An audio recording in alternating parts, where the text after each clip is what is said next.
ಹರಿ ಓಂ. ಎಲ್ಲರಿಗೂ ಬೆಳಗಿನ ಶುಭೋದಯಗಳು. ಆತ್ಮೀಯರೇ, ಕಳೆದ ವಿಡಿಯೋದಲ್ಲಿ ಈ ಕುಂಡಲಿನಿ ಚಕ್ರಗಳ ಬಗ್ಗೆ ನಾವು ವಿಚಾರ ವಿನಿಮಯವನ್ನು ಮಾಡ್ಕೊಳ್ತಾ ಇದ್ವಿ. ಪ್ರಮುಖವಾಗಿ 7 ಚಕ್ರಗಳಿದೆ ಮತ್ತು ಅದು ಯಾವುದು ಅಂತ ಗೊತ್ತಾಯ್ತು ನಮಗೆ. ಮೂಲಾಧಾರ, ಸ್ವಾಧಿಷ್ಠಾನ, ಮಣಿಪೂರಕ, ಅನಾಹತ, ವಿಶುದ್ಧಿ, ಆಗ್ನ, ಸಹಸ್ರಾರ ಚಕ್ರ ಅಂತ. ಮತ್ತು ಇವನ್ನು ಕ್ರಿಯಾಶೀಲಗೊಳಿಸಲಿಕ್ಕೆ ನಾವು ಉಪಯೋಗಿಸುವಂತಹ ಬೀಜ ಮಂತ್ರ ಯಾವುದು ಅನ್ನೋದ್ರ ಬಗ್ಗೆ ನಾವು ವಿಚಾರ ವಿನಿಮಯ ಮಾಡಿಕೊಂಡ್ವಿ. ಹಿಂದೆ ನಾವು ಮೊದಲನೇ ಚಕ್ರವಾದಂತಹ ಮೂಲಾಧಾರ ಚಕ್ರದ ಬಗ್ಗೆ ವಿವರವಾಗಿ ತಿಳ್ಕೊಳ್ಳೋಣ. ಇದನ್ನು ಮಾಡೋದಕ್ಕಿಂತ ಮುಂಚೆ ನಾವು ಸ್ಥಿತಿಯಲ್ಲಿರಬೇಕು. ಸೊಂಟ, ಬೆನ್ನು, ಕತ್ತು ನೇರ ಇರಬೇಕು. ನಾವು ಯಾವುದೇ ಆಸನದಲ್ಲಿ ಕೂತ್ಕೊಳ್ಳಿ, ಅದನ್ನು ನಾವು ಗಮನಿಸಬೇಕು. ಮತ್ತು ಇದನ್ನು ಬೆಳಗಿನ ಸಮಯದಲ್ಲಿ ಮತ್ತು ಸಾಯಂಕಾಲ ಸಮಯದಲ್ಲಿ ಖಾಲಿ ಹೊಟ್ಟೆನಲ್ಲಿ ಮಾಡಬೇಕು. ಇದನ್ನು ಪ್ರಾರಂಭ ಮಾಡೋದಕ್ಕಿಂತ ಮುಂಚೆ 1 ಲೋಟ ಬಿಸಿ ನೀರನ್ನು ಕುಡ್ಕೊಂಡು 5-10 ನಿಮಿಷ ಬಿಟ್ಟು ಇದನ್ನು ನಾವು ಮಾಡಬೇಕಾಗ್ತದೆ.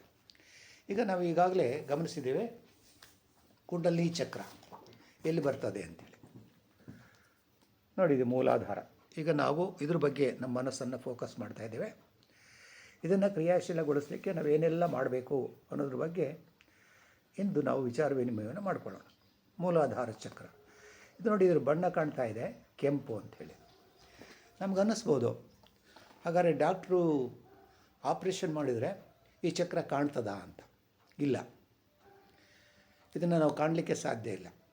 ಏನಕ್ಕೆ ಅಂದರೆ ಈಗ ಶುದ್ಧವಾದ ಗಾಳಿ ಇದೆ, ನಮಗೆಲ್ಲ ಗೊತ್ತಿದೆ, ನಮ್ಮ ಸುತ್ತಮುತ್ತ ಎಲ್ಲ ಇದೆ ಅಂಥೇಳಿ.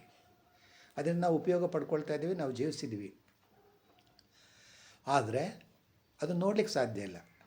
ಹಾಗೆಯೇ ನಮ್ಮ ದೇಹದಲ್ಲಿರುವಂತಹ ಆ ಚಕ್ರಗಳನ್ನು ನೋಡಲಿಕ್ಕೆ ಸಾಧ್ಯ ಇಲ್ಲ. ಈಗ ಒಂದು ಶಕ್ತಿ ಇದೆ, ದೇವರು, ಅದು ನಾವು ಕಾಣಲಿಕ್ಕೆ ಸಾಧ್ಯ ಇಲ್ಲ. ಅದಕ್ಕಾಗಿ ನಾವೇನು ಮಾಡ್ತೀವಿ ಅಂದರೆ ಹಲವಾರು ರೀತಿಯ ಒಂದು ರೂಪಗಳನ್ನು ಕೊಟ್ಟು ನಾವು ಪ್ರಾರ್ಥನೆಯನ್ನು ಮಾಡ್ತೀವಿ. ಹಾಗೆ ಇದು ಕೂಡ ಅಷ್ಟೇ. ಚಕ್ರಗಳು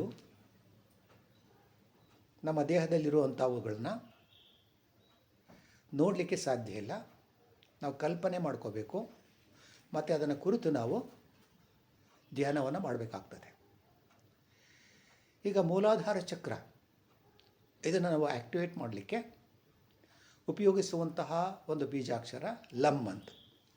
ಈಗ ನೋಡೋಣ, ನೇರವಾಗಿ ಕೂತಿದ್ದೀವಿ, ಕಣ್ಣನ್ನು ಮೃದುವಾಗಿ ಮುಚ್ಚಿ ನಮ್ಮ ಮನಸ್ಸನ್ನು ಮೂಲಾಧಾರ ಚಕ್ರದ ಕಡೆ ತೆಗೆದುಕೊಂಡು ಹೋಗೋಣ. ಅಲ್ಲಿ ಮನಸ್ಸನ್ನು ಫೋಕಸ್ ಮಾಡೋಣ. ದೀರ್ಘ ಉಸಿರು ತಗೋಬೇಕು. ಉಸಿರನ್ನ ಹೊರ ಹಾಕ್ತಾ ಲಮ್ ಅಂತ ಹೇಳಿಬಿಟ್ಟು ಅಕ್ಷರವನ್ನು ದೀರ್ಘವಾಗಿ ಉಚ್ಚಾರಣೆ ಮಾಡಬೇಕು. ಅಪೂರ್ಣ ಉಸಿರನ್ನ ಹೊರ ಹಾಕ್ತಾ ಲಮ್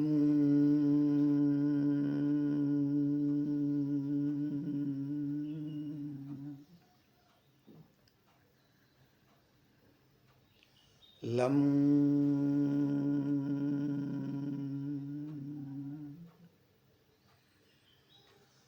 ಲಮ್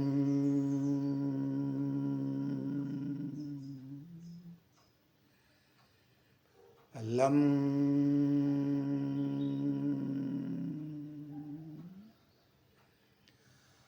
ಲಮ್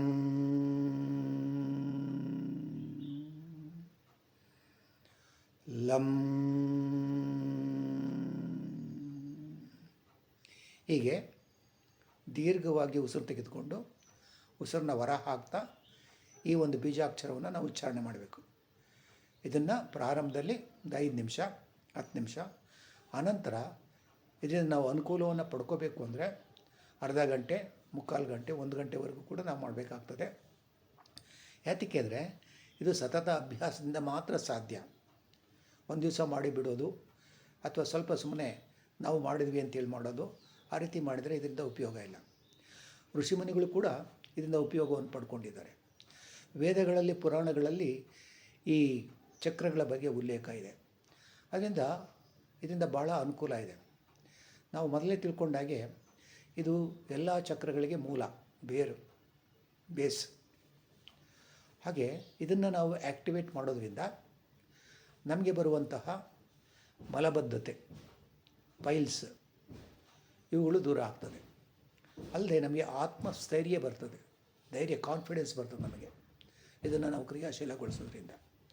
ಅದರಿಂದ ಇದನ್ನು ನಾವು ಪ್ರತಿ ದಿವಸ ಕ್ರಮಬದ್ಧವಾಗಿ ಮಾಡಿದರೆ ಇದರಿಂದ ಈ ಎಲ್ಲ ಉಪಯೋಗಗಳನ್ನು ನಾವು ಪಡ್ಕೋಬೋದು ಅಂತ ಹೇಳ್ತಾ, ಮುಂದಿನ ವಿಡಿಯೋದಲ್ಲಿ ಸ್ವಾಧಿಷ್ಠಾನ ಚಕ್ರದ ಬಗ್ಗೆ ವಿಚಾರ ವಿನಿಮಯ ಮಾಡಿಕೊಳ್ಳೋಣ ಅಂತ ಹೇಳಿ ಇಂದಿನ ವಿಡಿಯೋವನ್ನು ಇಲ್ಲಿ ಮುಕ್ತಾಯಗೊಳಿಸೋಣ. ಹರಿವು ಎಲ್ಲರಿಗೂ ಧನ್ಯವಾದಗಳು.